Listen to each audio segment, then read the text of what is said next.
আপনাদেরকে প্রীতি জানাচ্ছি, শুভেচ্ছা জানাচ্ছি, আবারও ঈদ মোবারক জানাচ্ছি। এই সংক্ষিপ্ত সংবাদ বিবরণীটা একেবারেই অনানুষ্ঠানিক, কোনো আনুষ্ঠানিক সংবাদ বিবরণী নয়। আজকে ঈদের চেয়ে কিছু কিছু বিষয় আছে, বেশ ডিসকোর্স চলছে, আলোচনা হচ্ছে, তর্ক বিতর্ক হচ্ছে।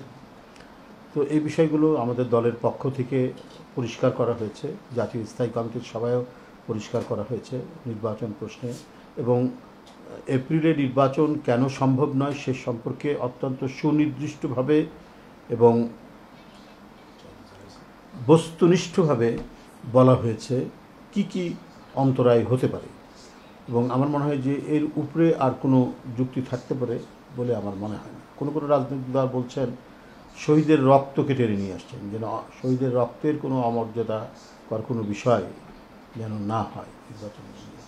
তাহলে আমি যেটি বলবো যে ডিসেম্বরের যে নির্বাচন হলে কি হতে পারে, এপ্রিলের নির্বাচন হলে কি হতে পারে, এই 4 মাসের মধ্যে শহীদের রক্তের মানে কোন বিষয়টি শহীদের রক্তের সাথে মর্যাদাপূর্ণ হবে আর শহীদের রক্তের সাথে মর্যাদাপূর্ণ হবে না, যেটি সেই রাজনৈতিক দলের নেতারা বলছেন বা প্রধান নেতা বলছেন।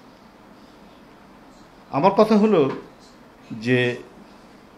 যে কোনো একটা ইস্যুতে ধর্মকে টেনে নিয়ে আসা হয়, শহীদকে টেনে নিয়ে আসা হয়, রক্তকে টেনে নিয়ে আসা হয়। এটার উদ্দেশ্য হচ্ছে একটা পরিকল্পিত এজেন্ডার মধ্যে দিয়ে সেই রাজনৈতিক দল একেবারে দুই একটি, অধিকাংশ রাজনৈতিক দল আপনারা দেখেছেন, আপনার 12 দলীয় জোট এবং অন্যান্য ইন্ডিভিজুয়াল যে রাজনৈতিক দল, আমাদের অলি ভাইয়ের, কর্নেল অলি আহমেদ, বীর বিক্রম সাহেবের এলডিপি, প্রত্যেকেই ডিসেম্বরের নির্বাচন কথা বলেছেন। কথাটা তো কোনো অযৌক্তিক কথা না। ডিসেম্বর শীতকাল, ডিসেম্বরের নির্বাচন আন্দোলন এগুলো যথেষ্ট জমে ওঠে এবং আমাদের দেশে নির্বাচন একটা উৎসব মুখর বিষয়। তো সেই ক্ষেত্রে ডিসেম্বর মাস, মানুষ শীতকাল, এখানে ঝড় বৃষ্টি কম থাকে। আমাদের এই গ্রীষ্মমণ্ডলীয় দেশের কারণে শীতকালটা এখানে অনেকটাই কমফোর্টেবল, যদি খুব বেশি শীত না পড়ে। তো সেই ক্ষেত্রে আমরা দেখেছি, আপনারা দেখেছেন যে পরিবারগুলোতে, আমাদের সমাজে বিয়ে শাদী সব কিছু হয় এই শীতকালে, কারণ এখানে ঝড় বৃষ্টি কম থাকে, ওয়েদারটা কমফোর্টেবল থাকে, এই কারণেই হয়। এবং অধিকাংশ নির্বাচন এই শীতকালেই হয়ে থাকে। এই একটা বিষয়। আর এপ্রিলে রোজা কেবল শেষ হবে, আবার 2 মাস 10 দিন পর কোরবানি।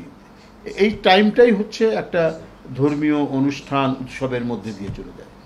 আর এপ্রিলের ফার্স্ট হাফে যদি নির্বাচনের তারিখ হয়, তাহলে তো মার্চ মাসটা তো প্রায় গোটাটাই থাকবে রমজান মাস।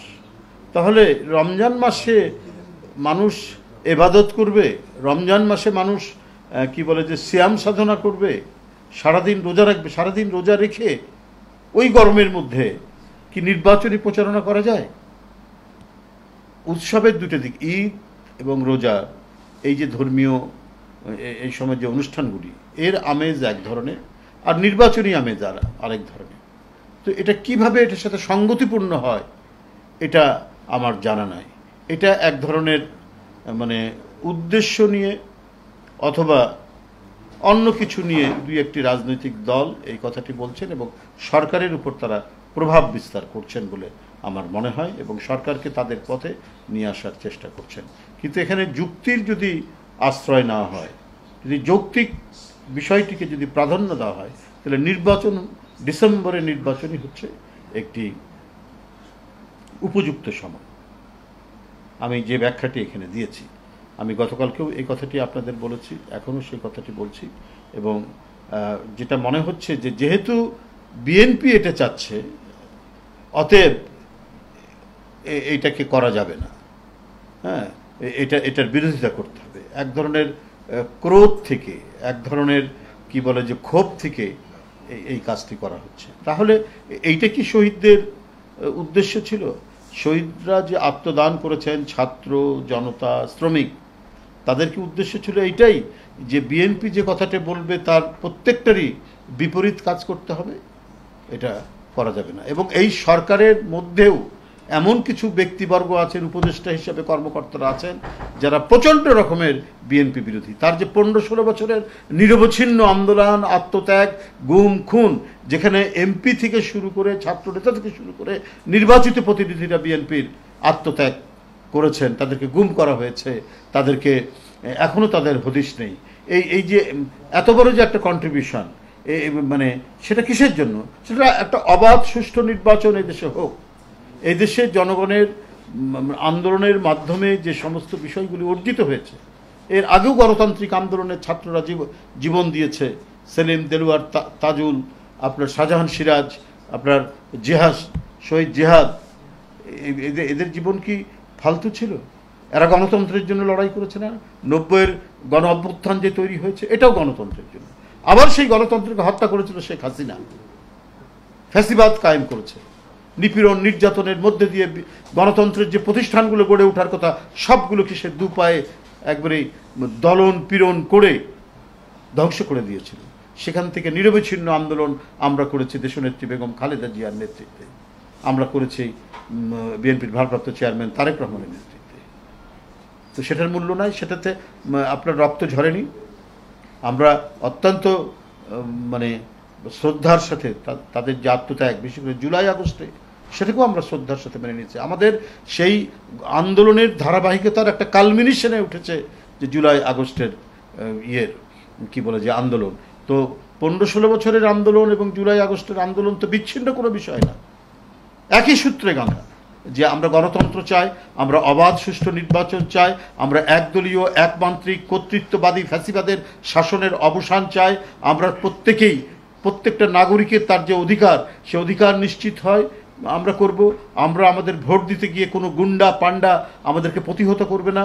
আমরা সেই ধরনের একটি মানে নির্বাচনী পরিবেশ চাই। এখানে দিনের ভোট রাত্রে হবে না, এখানে ভোট কেন্দ্রগুলোতে গরু ছাগল ঘুরে বেড়াবে না। এটাই তো হচ্ছে আমাদের চাওয়া। এই কারণে প্রত্যেকটি আন্দোলন, যখন ছাত্র জনতার আন্দোলনও তীব্র, সেখানেও বিএনপি অত্যন্ত সক্রিয়ভাবে সেখানে অংশগ্রহণ করেছে। আপনার সেখানে ছাত্রদলের ছেলেরা জীবন দেয়নি, সেখানে বিএনপি পরিবারের ছেলেরা জীবন দেয়নি। আপনার চট্টগ্রাম যে ওসমান গনি, সে ছাত্রদলের নেতা ছিল না। আপনার আমি একবার নাম ধরে বলে দিতে পারবো যে সমস্ত মুগ্ধর পরিবার, তার বাবা সে ছাত্রদলের নেতা ছিল। তা এরা সব বিএনপির পরিবার না? আজকে সস্তা একটা কি বলে যে করা, মানুষকে বিভ্রান্ত করার জন্য বলে দিলেন শহীদের